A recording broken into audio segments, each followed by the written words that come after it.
כמעט כל רוכב דו-גלגלי עבר נפילה או תאונה. הוא מכיר את חשיבות הלבוש בעת רכיבה. ניקח בובה המדמה רוכב במשקל 70 קילוגרם ונלביש אותה בבגדים ממוגני קבלר של ברוש, מכנסיים ומעיל.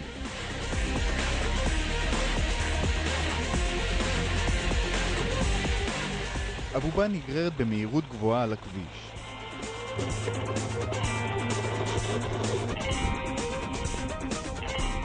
על אף חיכוך הכביש, בד הקבלר במעיל ובמכנס לא נקרע, והבובה לא נפגעה.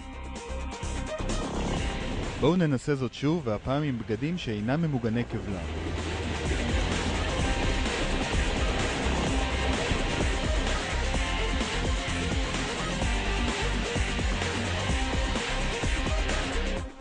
אלה התוצאות. בגד ללא קבלר יישחק מהר מאוד מחיכוך האספלט, ויאפשר מגע ישיר בין הכביש לגוף הרוכב, דבר שהיה נמנע בזכות הקבלר.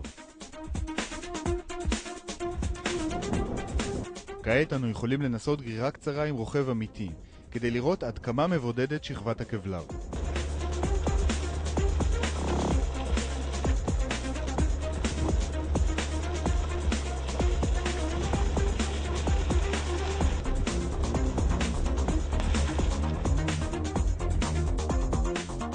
כפי שאתם רואים, הרוכב יצא ללא שריטה, למרות החיכוך הרב עם האספלט.